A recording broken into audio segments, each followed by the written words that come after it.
Hello guys, एक बार फिर से वेलकम किया जाता है आपका ज्ञानी क्लासेस में। गाइस, आज का जो हमारा डिस्कशन हो रहा बिहार बोर्ड के प्रीवियस क्वेश्चन पे होगा, लेकिन कौन से चैप्टर के ऊपर? चैप्टर का नाम है केमिकल काइनेटिक्स। बच्चों का काफी डिमांड है कि सर जल्दी जल्दी अपलोड कीजिए, जल्दी जल्दी मतलब एक दिन में एक वीडियो तो जाएगा ही जाएगा। इसके लिए आप निश्चिंत रहे, एग्जाम से पहले ये सारा पीवाईक्यू मैं सॉल्व करा दूंगा और इंपॉर्टेंट क्वेश्चन भी मैं आपको कराऊंगा। फिलहाल अभी हम लोग इस क्वेश्चन को सॉल्व करेंगे। केमिकल काइनेटिक्स में 2023 में जितने भी क्वेश्चन पूछे गए बिहार बोर्ड में, वो अभी आपके स्क्रीन के सामने आएगा। आपको वीडियो को पॉज करना है और क्वेश्चन बनाना है, फिर वीडियो को पॉज से हटा करके आंसर मिलाना है। तो गाइज ये रहा आपका के सामने क्वेश्चन, आपको वीडियो को पॉज करके आंसर बनाना है। Your time start now. Tick tick tick tick tick. Time खत्म, ये टिक टिक वाला, क्योंकि वीडियो को पॉज से हटाना था। अब हम लोग वन बाय वन करके इसका आंसर पे बात करेंगे। पहला क्वेश्चन कहता है the rate of chemical reaction 2A + B product बनाएगा C can be represent which of the following. वैसे आंसर ऑल ऑफ दीज है, लेकिन कैसे, यही तो हमारा काम है बताने का आप लोगों को कि कैसे। ध्यान देंगे, ये हम लोग किस तरह लिख रहे हैं, 2A + B एरो दे दिया गया और ये C। अब ये हमारा गाइज रिएक्टेंट है, हाँ सर जानते हैं, और ये गाइज हमारा क्या है, प्रोडक्ट। तो हमारे पास दो चीजें हैं, रिएक्टेंट है और एक प्रोडक्ट है। इसको रेट लॉ डेरिवेशन में हम लोग इस तरह लिखते हैं कि रेट इज इक्वल टू, सबसे पहले जो रिएक्टेंट होगा उसमें आपको माइनस लगाना पड़ेगा, लगा दिया सर, और जो प्रोडक्ट होगा उसमें माइनस नहीं बल्कि माइनस की जगह पे प्लस लगाइएगा। ठीक है, डिराइव सिर्फ करना और कुछ नहीं। ये 2 है तो ये हो जाएगा 1/2। Change in concentration of A और change in time is equal to बराबर होगा, एक का हमने लिख दिया। दूसरे का डेरिवेशन लिखना है बी का, तो बी का हम कैसे लिखेंगे, माइनस, और यहाँ 2 3 नंबर तो है नहीं, इसलिए नंबर की जगह पे हम क्या लिखेंगे, change in concentration of B upon change in time is equal to, ये दोनों रिएक्टेंट था इसलिए हमने दोनों में क्या साइन यूज किया, माइनस का यूज किया। लेकिन गाइज यहाँ पे जो माइनस का हमने साइन यूज किया है, तो अगला जो बनने जा रहा सी इज अ प्रोडक्ट, तो प्रोडक्ट में हम सबसे पहले क्या लिखेंगे, प्लस लिखेंगे। प्लस के बाद चेंज इन कंसंट्रेशन किसका, सी का, अपॉन चेंज इन टाइम। तो इन द सेंस यहां कह रहा रेट लॉ केमिकल रिएक्शन जो अगर आप बनाते हो तो इसमें से क्या क्या आपको मिलेगा, आप खुद देखो। ये आपको नजर आ रहा, हाँ सर यहां नजर आ रहा, बाय मिस्टेक हमसे छूट गया 30, ये सही है। दूसरा ये भी देखो आप, ये भी आपको नजर आ रहा, और देखो आप ये भी नजर आ रहा, तो the right answer is all of this. बहुत आसान सा इक्वेशन है, सिर्फ आपको इतना सा बात समझना है रेट लॉ डेरिवेशन में और आप आराम से बना दोगे।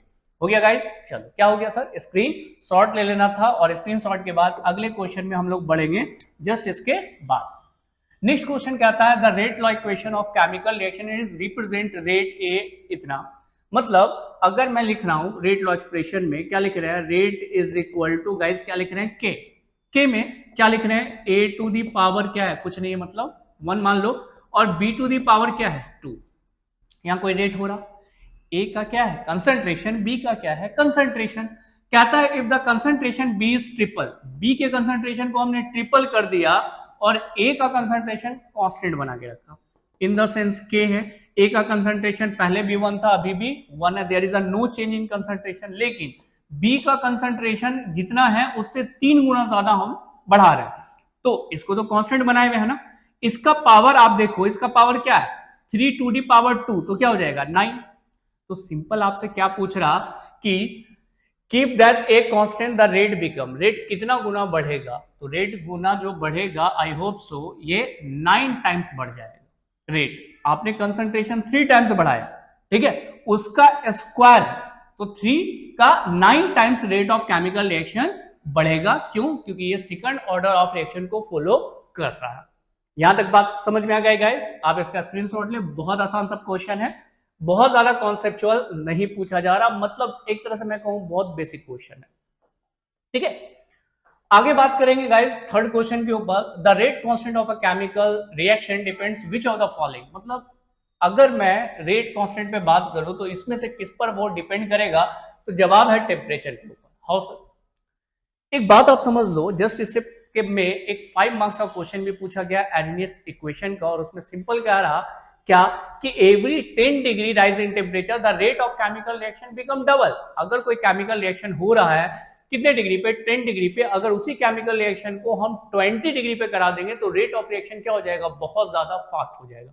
तो रेट ऑफ केमिकल रिएक्शन कहां डिपेंड करता है, टेम्परेचर पर डिपेंड करता है। टेम्परेचर बढ़ेगा, रेट ऑफ केमिकल रिएक्शन बढ़ेगा। अभी जस्ट इसी में हम लोग एरेनियस इक्वेशन के 5 मार्क्स के क्वेश्चन में इसको मैं एक्सप्लेन करूंगा। तो अभी फिलहाल टेम्परेचर मान करके चल जाओ, ठीक है। चलो, ये 3 क्वेश्चन और लास्ट क्वेश्चन एक और बचा हुआ ऑब्जेक्टिव में। ये लास्ट क्वेश्चन है, the half life of first order reaction. Guys बात समझिएगा, ये हाफ लाइफ आपसे पूछ रहा है किसका, फर्स्ट ऑर्डर रिएक्शन का। और आपको पता है कि रेट इज इक्वल टू, अगर मैं करता हूं के ए टू दी पावर क्या 0 होता है तो ये 0 ऑर्डर है। रेट इज इक्वल टू क्या, के ए टू दी पावर 1 होता है तो ये फर्स्ट ऑर्डर है। और आपसे क्या पूछ रहा कि जो रेट है उसमें does not depends upon rate constant, कहता does not depends upon initial concentration, depends upon initial concentration all of these.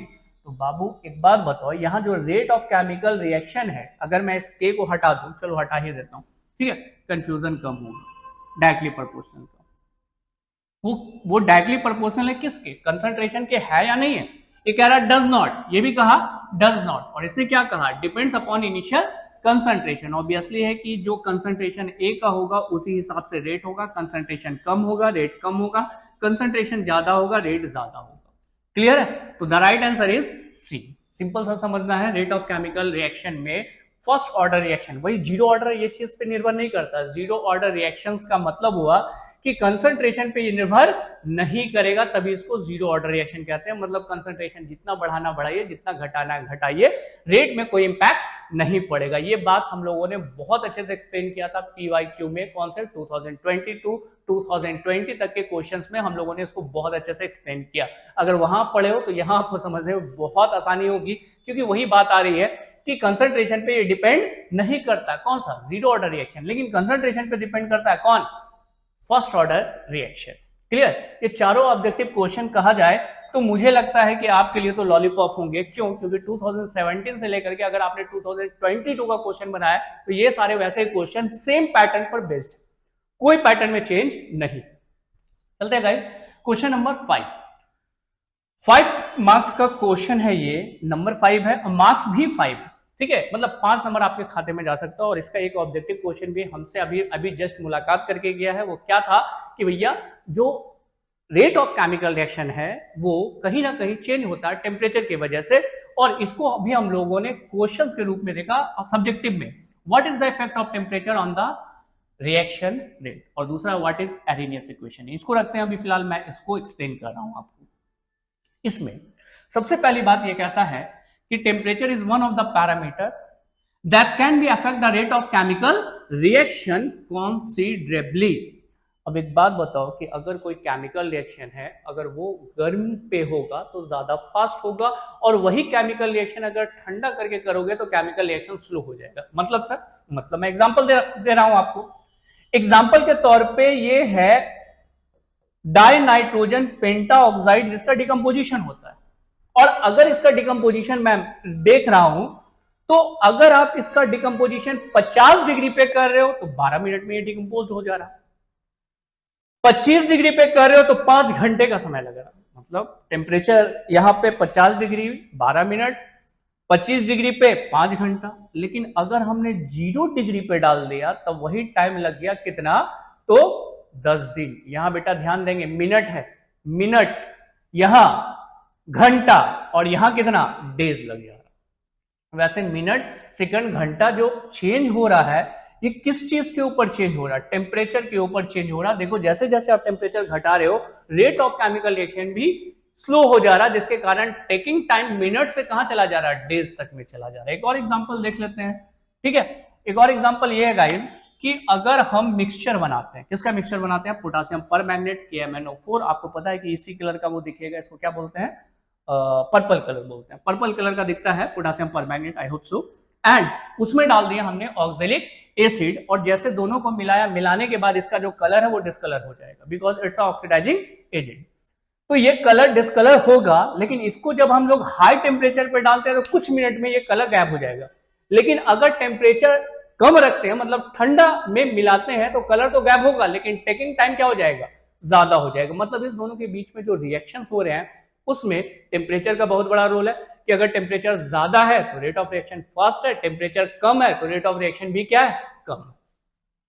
Final overall conclusion निकला और कंक्लूजन निकल करके इफेक्ट को जो हमने लिखा है वो क्या लिखा है, it has been found that, ये पाया गया, क्या पाया गया, for a chemical reaction with rise in temperature by 10 degree, मतलब कितना डिग्री, 10 डिग्री टेम्परेचर अगर आप बढ़ाते हो, the rate of constant nearly double, rate constant क्या हो जाएगा, लगभग डबल हो जाएगा, रेट कांस्टेंट डबल होगा, दैट इज अ के जो है वो डबल हो जाएगा कब, जैसे ही आप टेम्परेचर राइज कर रहे हो, कितना डिग्री, 10 डिग्री, अगर रेट कांस्टेंट है 2 तो 10 डिग्री बढ़ाने पे आपका वही हो जाएगा 4, ठीक है, क्या बढ़ जाएगा, रेट कांस्टेंट। तो आप क्या करोगे, इसका स्क्रीनशॉट लोगे, अभी हमने एक पैटर्न फॉलो किया है, what is the effect of temperature on the rate of reaction. अगला जो पैटर्न हम लोग पढ़ेंगे वो है एरिनियस इक्वेशन, एक छोटा सा इक्वेशन है, प्यारा सा इक्वेशन है, ठीक है, और उसको अगर आप समझ लिए मतलब ये 5 मार्क्स का क्वेश्चन कंप्लीट। चलो इसका स्क्रीनशॉट लेते हैं,